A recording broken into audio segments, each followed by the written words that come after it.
числа Творца. Существует только понятие Тенир, единственный Творец.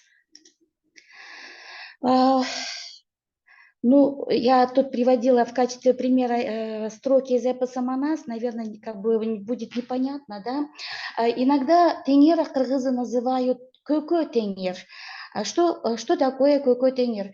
Кыргызское слово «көк» имеет такое значение, сакральное значение, как дух, духовность, душа, жизнь, оживление, воскрешение жизни. Получается, «көкө тенер» – это есть владыка духовной жизни, владыка души, владыка духовного мира, тенер. Отсюда возникли другие важные понятия, такие как «көкүль», это от слова «көкул», сын духа, сын владыки духа, «көкүрөк», место, где обитает душа и так далее.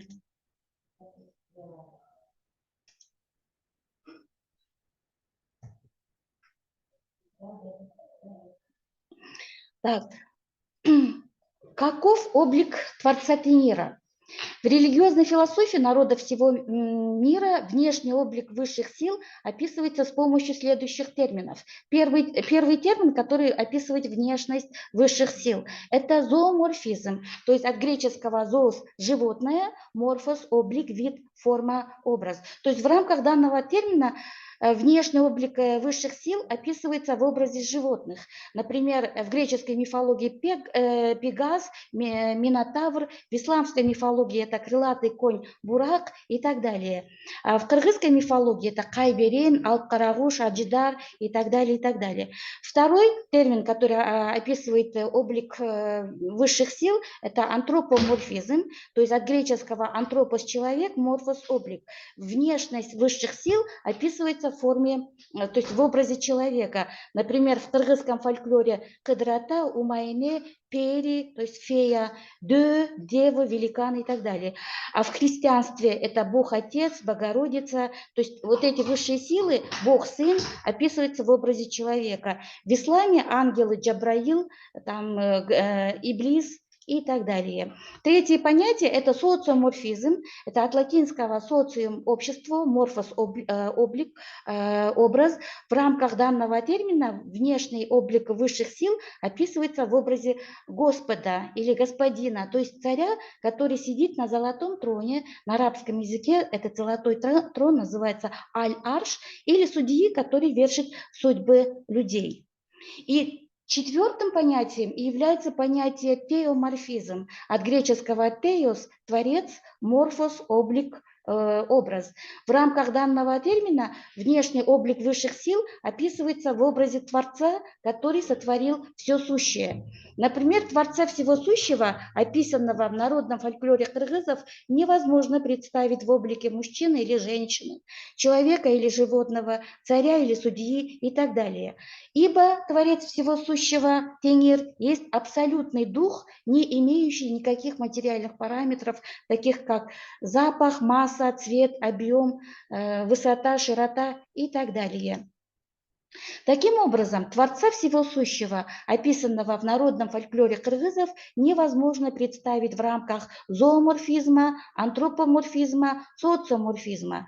Творца всего сущего можно представить только в рамках теоморфизма, которого можно отождествлять с такими понятиями, как закон экологического равновесия вселенского масштаба, установленный Творцом, или закон экологического баланса всемирного масштаба, установленным самим Тениром.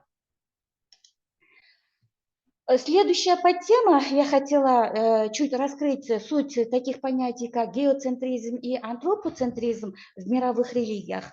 Как вы знаете, к мировым религиям, в частности, к авраамистическим религиям присущи такие вот принципы, мировоззренческие принципы, как геоцентризм и антропоцентризм. То есть в рамках геоцентризма центром Вселенной является неподвижная плоская Земля, вокруг которой вращаются другие планеты, а также Солнце.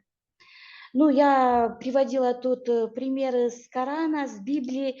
Ну, так как у нас не работает, как бы я не могу показать презентацию, вот поэтому я, наверное, вот эти моменты отпущу. То есть в рамках геоцентризма как бы форма Земли описывается как плоская, равнинная, в виде ковра, в виде кровати и так далее. За то, что в своих работах решительно отвергали геоцентризм, такие выдающиеся мыслители своего времени, как Жордано Бруно, Николай Коперник, Галилео Галилей и другие стали жертвами инквизиции или особого религиозного суда. Следующим принципом мировых религий является антропоцентризм, то есть от греческого антропос – человек, от латинского центр – центр.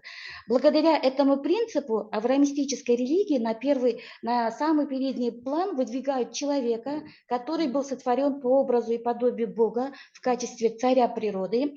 То есть согласно Библии и Корану в течение первых 5 дней подряд Бог сотворил царского трона, а только на 6-й день он творит самого царя, то есть человека. По этой причине в рамках антропоцентризма на передний план выдвигаются личные интересы человека и человеческого общества. То есть животные, растения, рыбы, там, птицы, вся природа должны служить человеку. Чаще в научной литературе вместо понятия антропоцентризм применяется понятие эгоцентризм. От латинского эго – я, центрум – центр.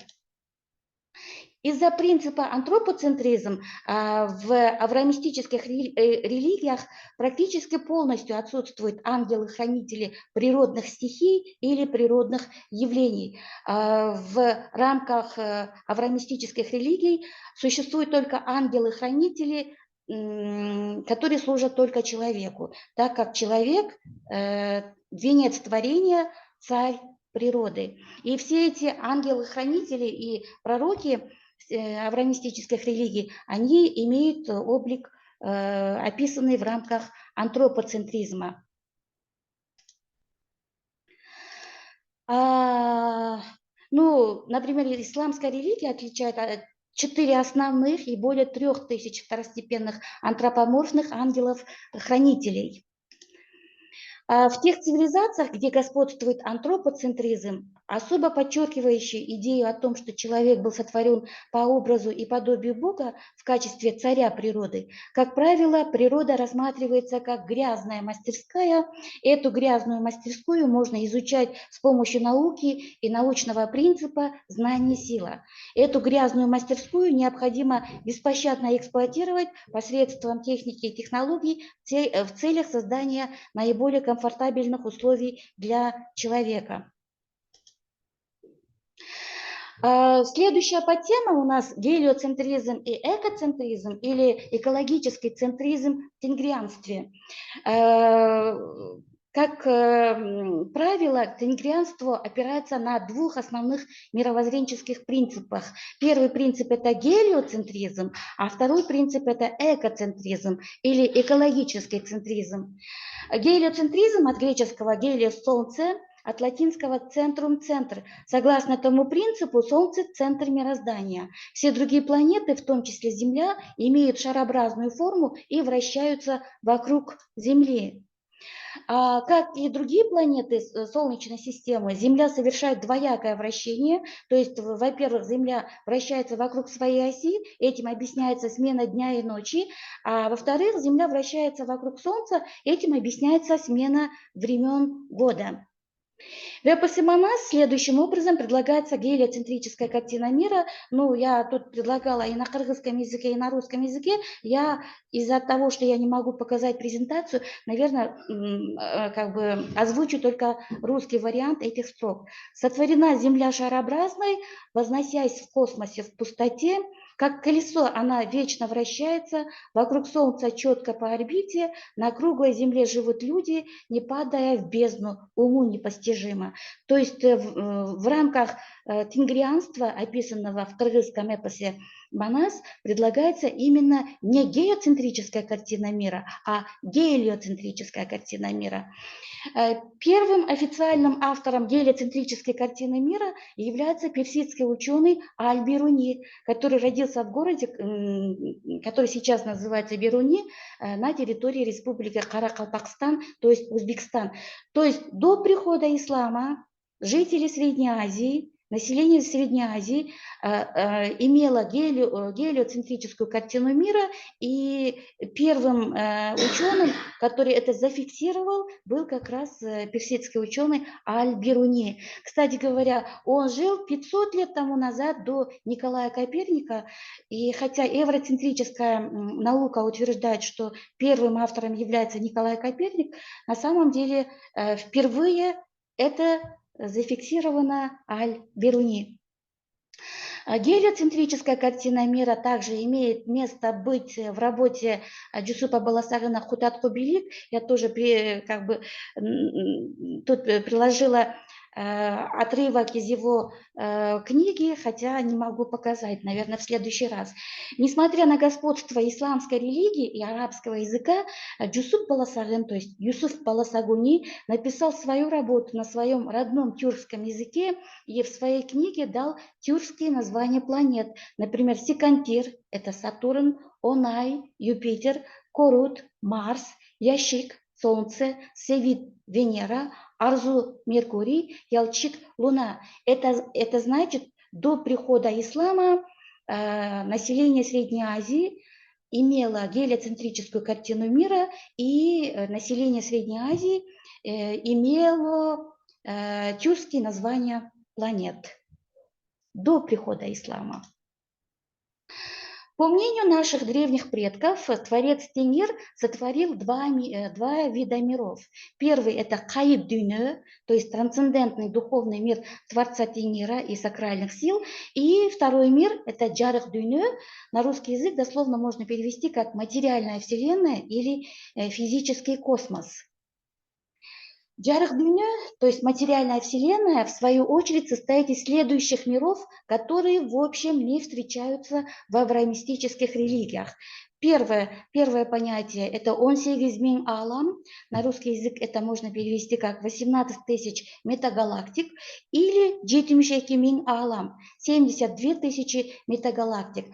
Но мы знаем, что совокупность планет, которые вращаются вокруг какой-то звезды, называется звездной системой. Например, Солнечная система.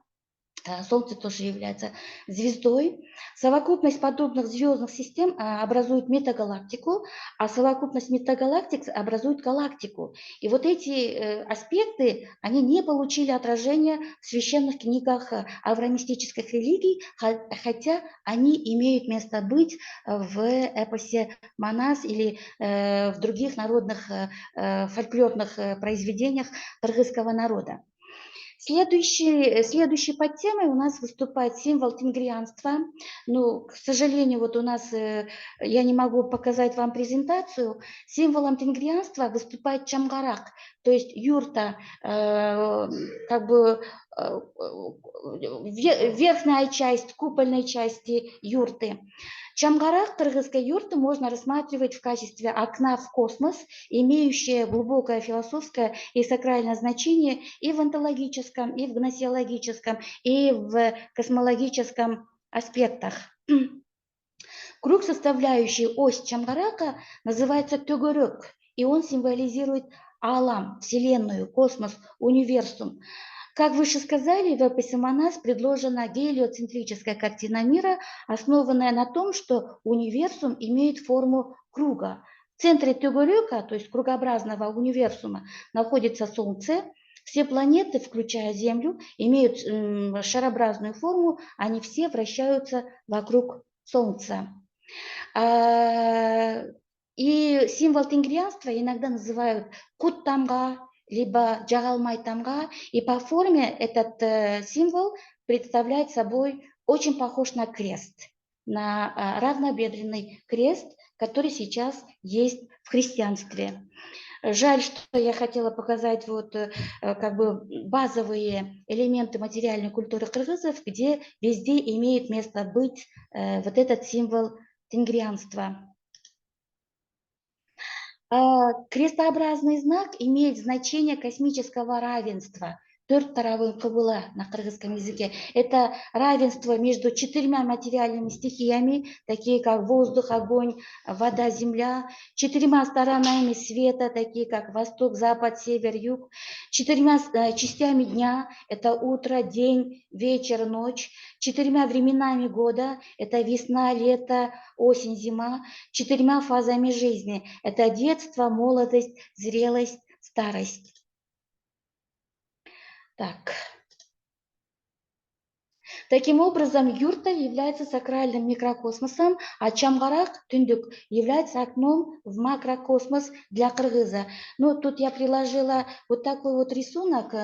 Ну, может быть, если будет такая возможность, я бы более подробно могла бы рассказать о проксимике в кыргызском этноэтикете. То есть проксимика – это есть культура, связанная с четырьмя сторонами света. Можете вот это показать? Вот тут я приложила такую вот карту. До прихода гуннов и Аттилы на запад основным символом христианства был такой знак в виде рыбы. И этот знак назывался Ихтис. И по историческим данным, когда Аттила пришел в Рим, Папа Римский просил, чтобы он не разрушил город Рим, и тогда Аттила предложил вместо того, чтобы разрушить Рим, принять их знак. Таким вот образом тенгрианский крест становится основным символом христианства, хотя до этого у них символ представлял собой, как бы имела формы рыбы, ихтис. Кайыппиры в тенгрианстве – это следующая подтема. Ну, до этого я говорила об ангелах-хранителях, которые покровительствуют людям, только людям. То в тенгрианстве имеет место быть кайыппиры. В русскоязычной литературе и в англоязычной литературе почему-то кайыппиров называют божествами. Ну, в кыргызском языке, я еще раз повторяю, в кыргызском языке творец один, его называют тенир, но есть кайыппиры, это как бы духовные покровители каких-то природных, социальных, духовных и других явлений. И тут я привожу расшифровку кайыппиров, что это слово означает, но так как у нас не работает по техническим причинам презентация, я, наверное, вот этот момент пропущу. Если будет такая возможность, я более подробно. WhatsApp сейчас можно отправить? Да. У меня же WhatsApp не открывается тут.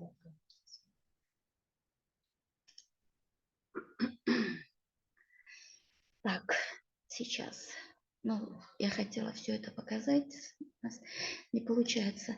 В отличие от авраамистических религий, в тенгрианстве очень много кайыппиров, которые выступают как покровители природных явлений. Есть покровители, там, например, 4 природных стихий земли, воды, воздуха и огня. Есть покровители там, небесных светил, есть покровители природных явлений. И в то же время существуют покровители человека, каких-то культурных или социальных явлений.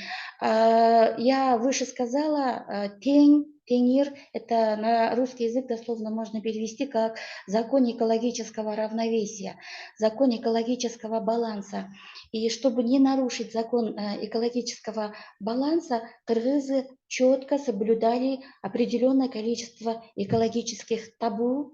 Я тоже хотела вот показать, кратко рассказать насчет ходжоджаш, малый эпос кыргызов ходжоджаш и песня «Плач Карагулбутом». То есть, согласно экологическим принципам кыргызов, кыргызы не должны убивать самок диких коз. В основном они охотились на старых самцов, на больных особей животных. Но один человек в старости у него рождается ребенок, и чтобы обеспечить будущее своему ребенку, зная, что скоро его не станет, он отправляется на охоту и истребляет, беспощадно истребляет много диких коз, и про себя думает: это дом для моего сына, это богатство для моего сына. И возвращаясь, он издалека видит, что под кустами лежит маленький козленок, и убивает этого козленка. Прибегает к этому козленку, и дикий вопль раздался, потому что он убил собственного сына, который был в тулупе из козьей шкуры. Получается, что человек, когда он нарушает экологическое равновесие, закон экологического равновесия, природа наказывает этого человека беспощадно.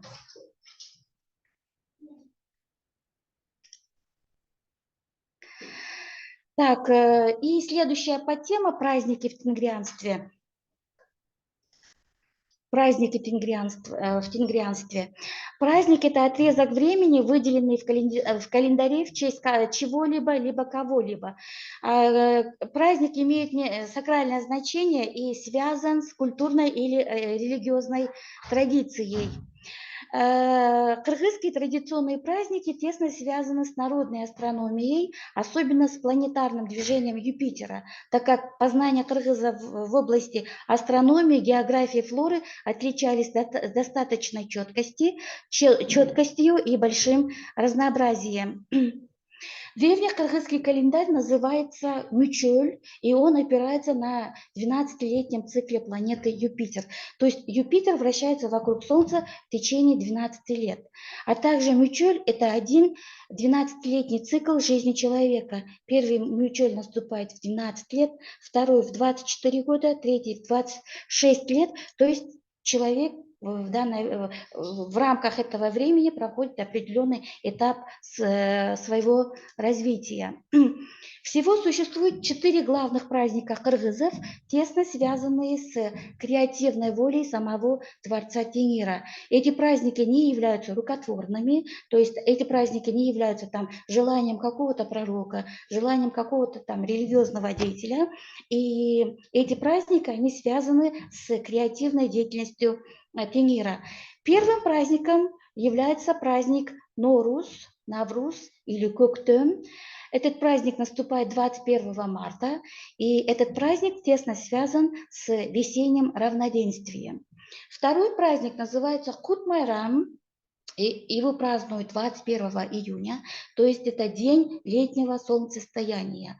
Третий праздник – это Умайне Майрамы, его празднуют 21 сентября, то есть осеннее равноденствие. И четвертый праздник – это праздник Кадрата, он наступает 21 декабря, то есть день зимнего солнцестояния.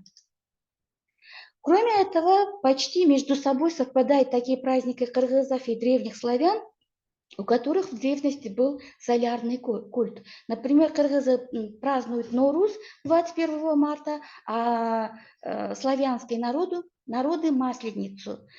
Кыргызы празднуют Кут-Майрам 21 июня, а у славян 21 июня день Ивана Купалы. Кыргызы празднуют Умайне Майрамы 21 сентября, то у славян наступает Овсень или Осенница. Кыргызы празднуют Кыдрата Майрамы, это 21 либо 22 декабря, то у древних славян в этот день они праздновали праздник Калида. На этом все. Спасибо большое за внимание. Если есть вопросы, я готова ответить на ваши вопросы. Огромное спасибо. Да, были технические, но я думаю, что если у нас будет возможность как раз-таки те детали, которые, возможно, были упущены, вы могли бы раскрыть. Так, пожалуйста, вопросы. Какие вопросы? Прошу вас. Здравствуйте, да, у меня есть вопрос. Ангелина Демлиханова, я вообще психолог, психотерапевт, я преподаватель психологии, но я много лет преподаю айкидо. И вот мне сама тема почему была интересна, потому что айкидо – это про синтеизм, да. И вот насколько, я просто слышу какие-то вещи, да, вы сейчас рассказывали в тенгрианстве про природу, да, про вот это вот единение с природой, что множество вселенных. И вот в синтоизме есть тоже такая идея, да, вот насколько, в смысле, это похоже, разное, как-то, ну, как слышно, что откликается, пересекаются какие-то вот такие вещи. Но я вот не эксперт, в смысле, я просто психолог, но я понимаю, как вас. Хотелось ваше мнение узнать.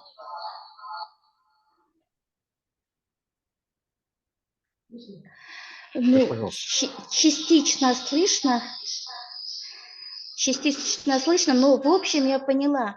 Я вначале предлагала термин теоним, то есть теос от греческого творец, онима название. Ну, в рамках авраамических религий обычно священные писания авраамических религий предлагают такие теонимы, как Яхве, там, Егова, Джахаба, Аллах и так далее. А теперь посмотрите, в верованиях других древних народов, какие существуют теонимы. Мне кажется, они имеют один и тот же корень. И этот корень очень похож на кыргызское слово «тень», равенство, баланс. Вот посмотрите, у древних шумеров теоним «дингир». То есть единственного творца древние шумеры называли Дингиром. У древних германцев «донер», у древних славян «день», у древних римлян «деус». Древние греки называли творца Теос, древние японцы Тенно. И вот как раз Тенно связано айкидо, искусство айкидо. У древних китайцев Тянь, у древних гунов или хунов Тенли или Ченли, у древних тюрков и монголов Тенгри, у кыргызов Тенир. Мне кажется, все они как бы обозначают закон инь-ян, как бы закон, великий закон равенства противоположностей, великий закон единства и борьбы противоположностей. Спасибо большое. Да. Спасибо. Так, пожалуйста. Интересный был вопрос по поводу соотношения, да, с японской системой синтоизма. Так, прошу. Здравствуйте. Ташбулат Абдрахманов, директор Центра образовательных инвестиций. У меня достаточно много студентов, именно молодежи, которые, скажем так, проявляют определенный интерес. И многие из них задаются вопросом, что нужно для того, чтобы, или какие пути, avenues существуют для того, чтобы вернуть молодое поколение вот к этой сакральной этнической, экологической основе. Спасибо. Сейчас мы живем в очень интересное время. С одной стороны, происходят процессы глобализации и стираются как бы грани между как бы культурными различиями, а с другой стороны происходит процесс духовного возрождения, процессы этнического возрождения. И эти процессы также наблюдаются у нас в Кыргызстане. С одной стороны, вроде бы как и идут процессы глобализации, идут какие-то западные ценности, там, какие-то новые тенденции науки, техники, культуры, но в то же время у многих людей, ну, достаточно большое количество людей хотят вернуться к своим истокам, хотят изучать свою историю. Например, я занимаюсь изучением этнокультуры кыргызов, особенно экологической культуры кыргызов, этноэтикета кыргызов. И думаю, что те темы, которых я предлагаю гражданам Кыргызстана, они очень интересные. Вчера только провела лекцию в Национальном университете. Лекцию студенты восприняли очень хорошо, я была очень рада. Все-таки на какие-то, да, базовые ценности, древние базовые ценности мы должны опираться. ибо, как писал Чингиз Айтматов, либо, если потеряем эти этнические ценности, мы сможем стать манкуртами. До манкурта есть еще такой вот этап, культурный этап, который называется маргинализмом. То есть маргиналом называют явление или человека, который находится на культурном перепутье. То есть этот человек не является представителем той или иной культуры. Да?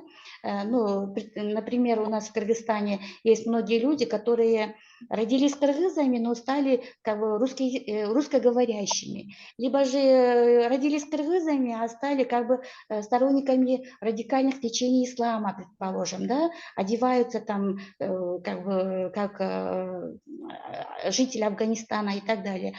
Это есть маргинализм. А следующим этапом, если мы не остановим вот эти тенденции, негативные тенденции маргинализма, то, конечно, следующим этапом будет наступление эпохи манкуртизма. Спасибо. Пожалуйста, какие есть вопросы еще?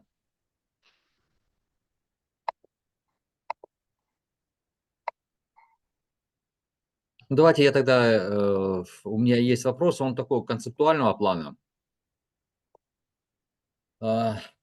Дело в том, что экоцентризм в основном рассматривается в эпистемологической плоскости, рассматривается, значит, в параметрах соотношений вот этой модели с биоцентризмом и антропоцентризмом. То есть биоцентризм, антропоцентризм и экоцентризм.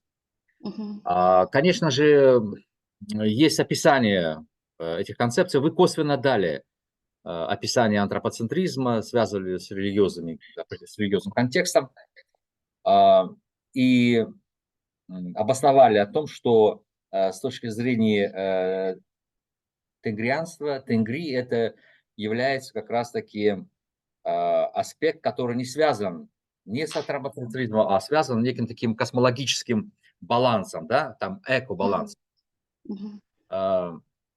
Как мы знаем, экоцентризм – это такая институциональная часть и в большей степени связана с наукоцентризмом, то есть это некая такая синтетическая такая институциональная часть.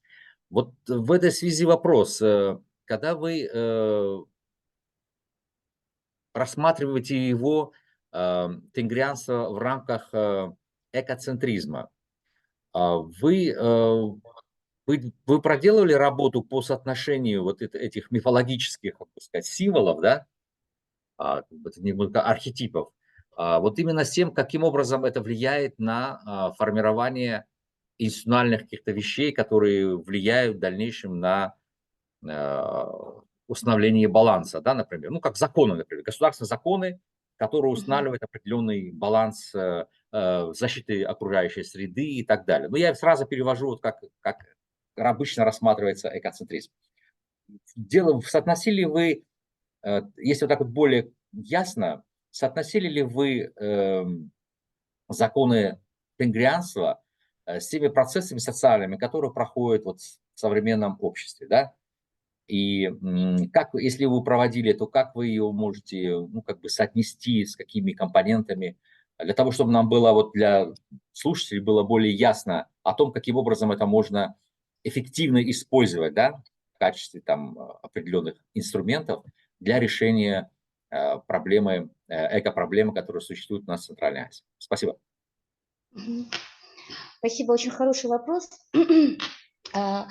Я занимаюсь изучением эпоса Манас в основном, и эпос Манас, как энциклопедия кыргызского народа, включает в себя и рациональные знания, и знания иррационального характера.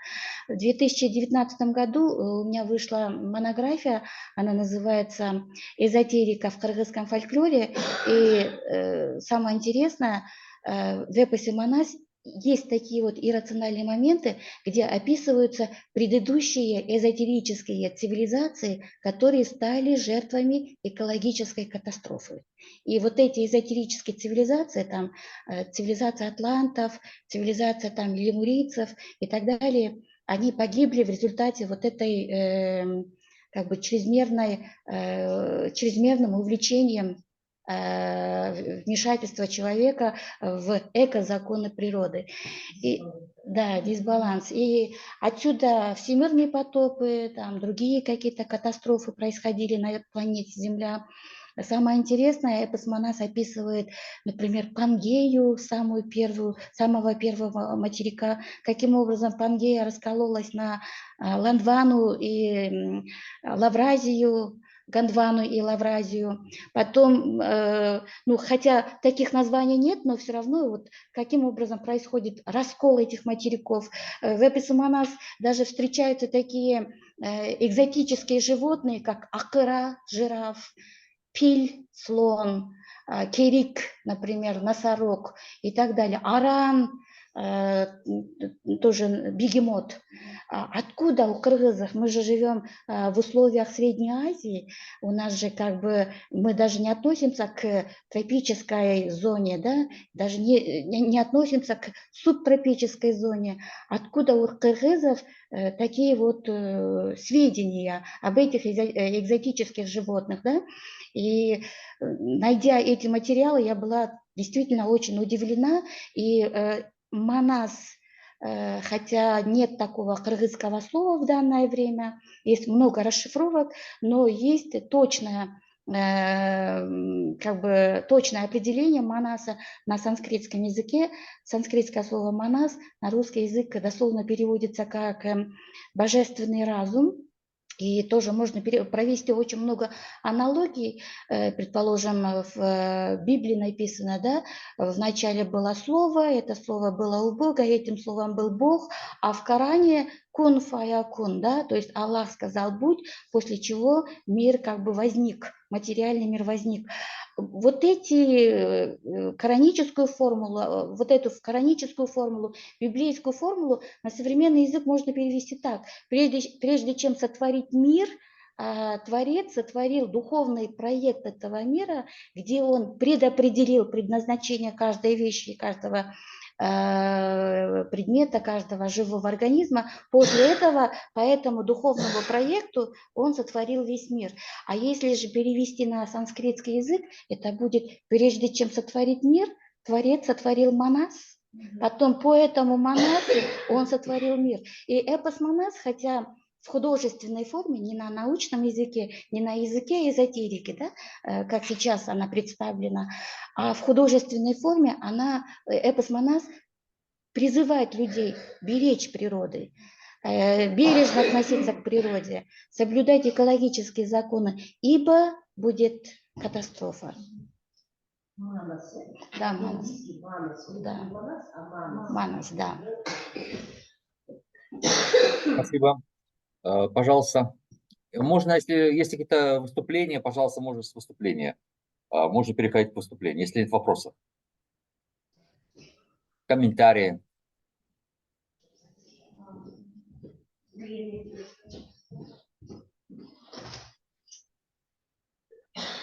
Так, Да, можно все-таки комментарий. Мне очень интересно, спасибо, просто вот эта идея взаимосвязи. Я почему, собственно говоря, на лекцию это и записалась. Обычно я смотрю записи вашей лекции, да, которые университет устраивает, а тут мне захотелось прям живьем поучаствовать. Потому что вот эта вот история, связанная с экологией, мне казалось, наоборот, у нас в Кыргызстане, да, как-то люди с уважением, да, к природе, к каким-то процессам, к естественности, там, того, что происходит, ну, вот именно в мире природы, да. Я просто брала недавно курс у физика Фритьёф Капра, он глубинный эколог, да, считается, это тот как раз, который за экологию во всем мире, да, грубо говоря, выступает. И мне казалось, что нам не нужны такие движения. Но я вот сейчас слушаю, и кажется, что действительно у нас очень много всяких экологических, да, в этом смысле тоже проблем. И как будто бы мы не ценим то, что у нас есть. А это же очень такой, действительно огромный ресурс. И вот это наследие тенгрианства, насколько я понимаю, до сих пор оно очень сильно, потому что есть вот эти вот праздники, да, есть вот эти вот традиции. Но вот Это немножко тоже и вопрос. А может быть, вы как-то изучали этот момент, в какой части Кыргызстана, ну, больше вот как-то таких верований, связанных именно с тенгрианством? Ну, имеется в виду, может, там центр Кыргызстана, там Талас, Нарын, они как-то больше такими традициями, ну, так тоже.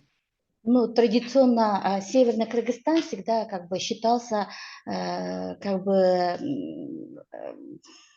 хранителем, скажем так, традиционных ценностей кыргызов, но, к великому сожалению, после распада Советского Союза, когда возник вот этот идеологический вакуум, Кыргызстан как бы заполнился различными течениями религиозного плана, особенно радикального характера. И вот поэтому в данное время Северный Кыргызстан становится уже центром именно радикальных течений ислама, к великому сожалению. А так традиционно Северный Кыргызстан считается как бы хранителем этнических ценностей. В первую очередь, наверное, это и Наринская область, и Иссыкульская область, и Таласская области. Традиционно считались, хотя в данное время уже после распада Советского Союза прошло более 30 лет, возникло уже другое поколение, которое родилось после распада Советского Союза. У них уже как бы другое мировоззрение, другое мировосприятие.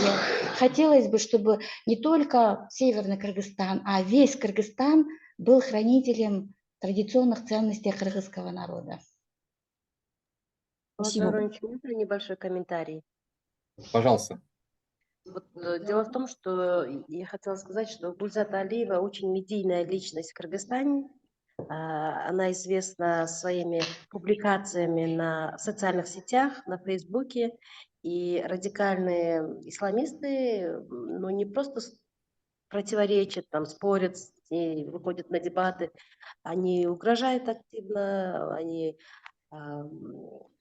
ну, оскверняют иногда в социальных сетях, и в этом смысле она очень сильный человек, которая всегда говорит о том, что до ислама у нас тоже была жизнь, у нас было свое верование, и что нельзя настолько радикально, ну, не должен быть такой крен. А сегодня, когда Гульзат согласилась к нам прийти и прочитать лекцию, я была очень благодарна, потому что это, вот, вы знаете, продолжение нашей той конференции, когда мы начали говорить о том, что тема тенгрианства, она не изучена или изучена очень мало, и надо ее уже создавать какие-то совместные, может быть, исследования магистрантов, аспирантов. И тогда у меня сразу вот возникла мысль, надо Гульзат все-таки подтянуть. Я раньше ее приглашала, но вот как-то у нас не получалось. А сейчас вот я думаю, что это в тему. И еще один такой маленький нюанс. Дело в том, что хорошо, что у нас идет запись нашей лекции, потому что я думаю, что потом будет тоже очень много, наверное, комментариев, просмотров, потому что человек, она известная в Кыргызстане. И если это возможно, может быть, в следующем году мы сможем еще одну лекцию, вот как с Мадлен Ривз у нас же получилось, да, 2 раза лекцию. Если будет такая возможность, Булат Давронович, может быть, мы сможем организовать еще одну лекцию Гульзат. Ну, это вот просто вопрос, который мы можем дальше обсудить. Ну, это Спасибо, Гульзат. можно сделать в Спасибо рамках вам. конференции, да. В рамках конференции, я думаю, что чтобы обозначить какие-то определенные темы. Тем более, как вы знаете, у нас в следующем году мы планируем написание антологии, подготовки антологии текстов по экологии окружающей среды Центральной Азии, где мы хотим как раз подключить тексты наших ведущих ученых в области гуманитарного знания и научного, включая также, вот, может быть, известных наших международных экспертов, которые бы могли бы как бы тоже создавать такой кросс-культурный дискурс на уровне цивилизационных взглядов. Центральная Азия могла изнутри как бы рассматривать эти аспекты. И в этом плане, конечно же, взгляд Гульзат очень интересный, тем более тенгрианство сейчас достаточно, значит, активно осмысливается. Это и Лжа Сулейменов, по-моему, тоже очень достаточно активно рассматриваем. В Казахстане, я знаю, что достаточно серьезно идет. И я, честно говоря, считаю, что живые традиции, живые национальные традиции, это, естественно, ну, конечно, есть в исламском как бы контексте среди таких вот как бы то, что доисламское является как бы, но многие интеллектуалы мусульманские как раз-таки говорят о том, что ислам как раз-таки должен поддерживаться живыми традициями. И если вы знаете, в Центральной Азии ислам проникал через суфийские как бы тарикаты, через многие как раз-таки компоненты, и поэтому как раз-таки он адаптировался, и Центральная Азия э, приняла как бы исламскую систему ценностей именно через традиционную систему. То есть то, что связано с адаптацией. Вот то же самое в экологии. Экология тогда работает, когда она адаптируется, да? Адаптируется к определенному культурному, социальному контексту, разнообразному контексту. Не только там то есть разные. И Центральная Азия всегда представляла исторически разные культурные традиции.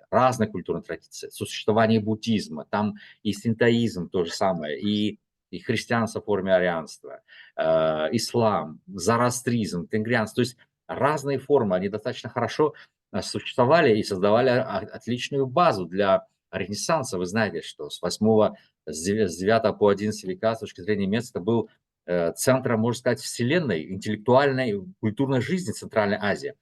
А за счет чего? То есть выдающиеся умы, как раз многие гениальные идеи были созданы именно в Центральной Азии. Ну, то есть я имею в виду в Большой Центральной Азии, да, то есть это и персидская часть, да, то есть, конечно, ну, то есть Центральная Азия играла огромную роль.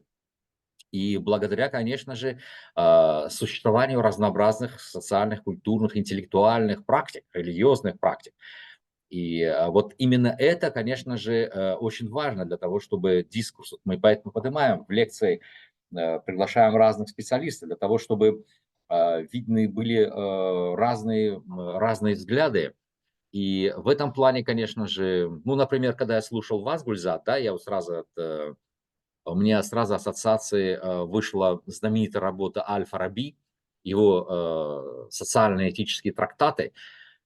Как вы помните, значит, у него были некая форма трансценденции, да, это первая причина, вторая причина, вторая сущность, деятельный разум, такой трансцендентальный, а потом отражением ее в материальном мире это материя, форма и душа. То есть, и вот в этом плане, конечно же, я помню основные концепции по тенгрианству, это что вода, трава земная является отражением как бы тенгри, да, как бы отражением в земной форме. И в этом плане, конечно же, конечно, можно его рассматривать и в форме, значит, как вы рассматриваете экоцентризма, то есть как некой институциональной части, но связь вот именно, значит, трансцендентальной частью и материальной частью очень достаточно активна. И вот то, что был вопрос у Анжелины относительно синтоизма, это тоже очень интересно. Дело в том, что я вам скажу, что многие мировые национальные религии, они имеют одни и те же алгоритмы,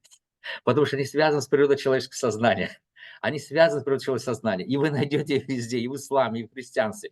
Есть абстрактное всеобщее, да, то есть есть такое онтологическое равенство, да, где существуют разные возможности. Есть элементы различия, есть институциональные части. То есть эти формы вы можете увидеть во всех национальных и мировых религиях. Я, кстати, этим вопросом занимаюсь. У меня вот сейчас я готовлю работу, книгу, и там как раз идея в развитии человеческого проекта, где я анализирую разные национальные религии и вот эти алгоритмы, которые характерны.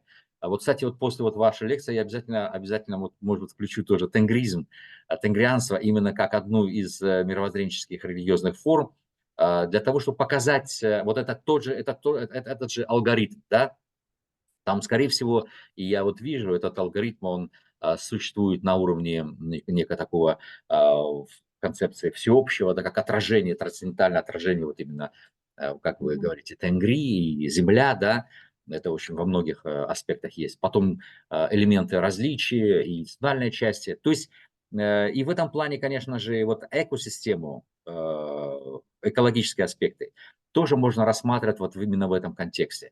Так как мы даже вот возьмем даже вот экосистему как таковую, да, она вот, посмотрите даже сейчас, да, основные тренды вот в экосистеме, если посмотрите, они работают в 3 главных направлениях. Это эко-развитие, эко-адаптация и эко-моделирование. То есть эко-адаптация – это все-таки связано с культурным контекстом, то, о чем мы с вами говорим, системой культурных ценностей, социальным капиталом, с традицией, историей и так далее. То есть если мы говорим об адаптации, естественно, мы адаптируемся, любое развитие или моделирование, мы адаптируемся к тому контексту, в котором мы живем. И это нужно знать. И без знания этого контекста, без знания культурного контекста, как вы можете адаптироваться? К чему адаптироваться? Это обязательно.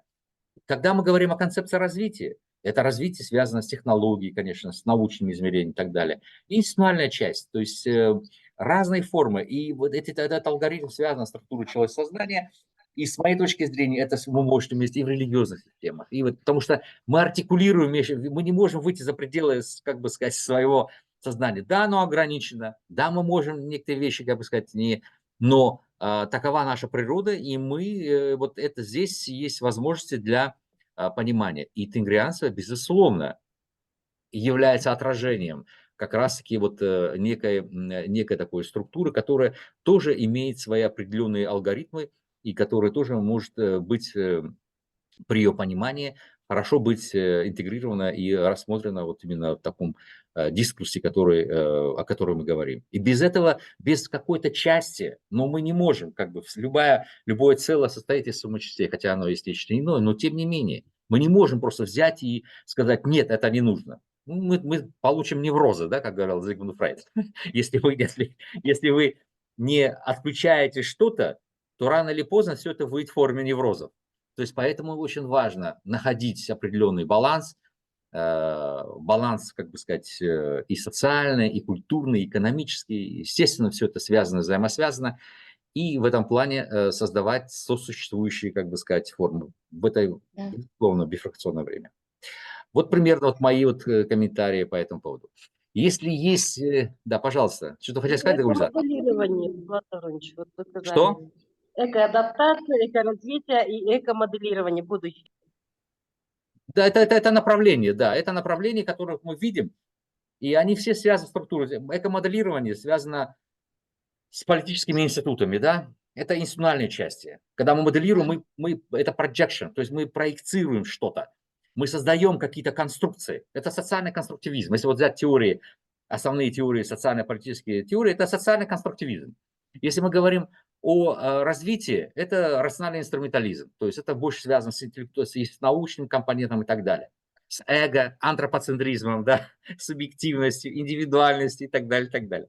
Если мы говорим о модели адаптации, то это, естественно, связано с концепцией традиции, я не знаю, там, долг, культура, история. То есть то, что Карл Юнг говорил, коллективно бессознательное. То есть это нечто такое, то, что является, значит, той формой, по которой мы осмысливаем это. Ну, это есть, эти универсали, они существуют в разных, по-разному они выражаются, да. Свобода там в Западе, а свобода в Китае, например, это дао. Путь. То есть везде, поэтому важно знать эти культурные коды для того, чтобы не создавать конфликтов. Мы говорим об одних и тех же вещах, иногда разными языками, в своем определенном контексте, и это очень важно знать. И чем больше грамотнее профессиональный человек в плане, как бы в просветительском и так далее, то тем больше... Это в шахматах, кстати, есть такая модель. То есть чем отличается простой шахматист, например, кандидат в мастер спорта от гроссмейстера? Я просто был в прошлом шахматисте, поэтому и говорю. Гроссмейстер – это человек, который считает те же варианты, что и кандидат. Кандидат может даже иногда считать даже лучше, интеллектуально. Но гроссмейстер знает модель, он знает ситуацию, он знает, например, что вот эти ситуации здесь вообще лучше не считать, это тупиковый путь. То есть он очень много знает этих кодировок, и поэтому в каждой позиции он не тратит много энергии, он просто знает, что здесь здесь идет такая модель развития, да, например. Дальше он посчитает. Но понимание, я почему говорю, понимание различных архетипов, да, архетипных символов, культурных контекстов, да, понимание социальных каких-то экономических процессов, геополитических линий разломов. Это позволяет человеку правильно контекстуализировать эти процессы, глобальные процессы. В контексте именно значит, социально-культурной, экономической практики именно Центральной Азии. Поэтому нам, видимо, вот почему мы, видимо, обсуждаем, для того, чтобы мы понимаем, что традиции, естественно, они очень сейчас находятся в очень как бы серьезной угрозе, потому что сейчас, как вы знаете, мы находимся в ситуации кризиса и человека, да, и человечности, когда есть интеллектуалы, которые говорят, ну, знаете что, ну, надо точно науку выстроить, и все, и мы будем в идеале. Мы вот эту атомную бомбу. Вы посмотрите космос, там нет человека. И что? Вы хотите великолепные законы без человека? Пожалуйста. Прямая дорога, прямая дорога. Это не говорит о том, что нельзя не обращать внимания на научные. Это обязательно. Это один из уровней нашего сознания. То есть деятельный разум, субъективность, рационально-инструментальные инструменты, статистика, математика – это очень важно. Центральная Азия доказала это. Но важно связывать ее с ценностной системой, да? Уметь показывать связи между ними для того, чтобы находить определенный баланс. И в этом плане, конечно же, я думаю, что вот наше обсуждение и попытка как-то, значит, включить традиционный контекст, несмотря на то, что он вроде бы кажется, что это безнадежно, тем не менее все равно это очень важно включать в этот дискурс для того, чтобы этот компонент был учтен, так как это система ценностей. И поэтому, значит, это не бесполезно. Это не бесполезно. Ну, примерно так. Так, пожалуйста, если, Гульзат, у вас есть, если какие-то нет комментариев, наверное, значит, вы могли несколько слов сказать последних, если какие-то у вас есть идеи. Если нет, у наших участников, если нет вопросов, есть вопросы какие-то или какие-то комментарии? Если нет, то, пожалуйста, Гульзат, вам слово, и на этом мы завершим. Спасибо большое за теплые и добрые слова в мой адрес. Да, действительно, тенгрианство, основной закон тенгрианства на русский язык дословно переводится как экологическое равновесие, экологический баланс. Еще можно перевести как закон золотой середины. Действительно, наши предки, они были мудрыми людьми. Принимая ислам, они именно выбрали масхаб ханафи, ханафитский масхаб, который гормонально сочетает между собой исламские каноны и традиции среднеазиатских народов. Вы говорили о суфизме, то же самое гармоничное сочетание между исламскими какими-то гносеологическими проблемами и проблемами гносеологии среднеазиатских народов. Очень много идей по поводу тенгрианства, по поводу доведения основных идей и принципов тенгрианства до общества, до единомышленников, скажем так. В данное время я работаю над вопросами онтогенеза в рамках тенгрианства, то есть каким образом возник мир, из чего возник мир, да, и то же самое, все это как бы подводит нас к экологическим проблемам, потому что все начало имеет, то есть начало бытия, человеческого бытия тесно связано с некими энергетическими законами баланса, энергетическими законами равновесия и так далее. Ну, наверное, если будет такая возможность, в рамках следующей темы, может быть, как бы предложу именно этот вопрос: онтогенез и экология в рамках тенгрианства. Спасибо всем большое. Извините, что у нас были такие вот технические неполадки. Слышимость была очень плохая. Видимость, не знаю, я никого не видела. И меня тоже частично только благодаря телефону Хадиджидже вы смогли меня увидеть, а так из-за технических неполадок я не смогла в полной мере раскрыть суть темы, которую я подготовила в течение нескольких дней подряд, специально для вас. Гульзат, я хочу поблагодарить вас. Вы не волнуйтесь, все было понятно, все было ясно. Тут, как бы сказать, было достаточно и ярко вы выступили. Так что в этом плане огромное вам спасибо за ваше выступление. Я уверен, что значит, в других, как бы сказать, на других площадках мы обязательно с вами встретимся. Тем более эта тема является очень важной, также особенно для Центральной Азии. Поэтому еще раз благодарю вас. Хадиша, тоже вас благодарю за приглашение. И также, значит, благодарю всех участников значит, за их участие, в особенности также активных у наших участников, которые активно подключались к этому, значит, к этому обсуждению. Ну, до новых встреч, удачи вам всем. Спасибо. До свидания. В чате тут пишут. Можно? Все благодарю. Спасибо большое. Очень интересно, понятно. Спасибо. Спасибо большое.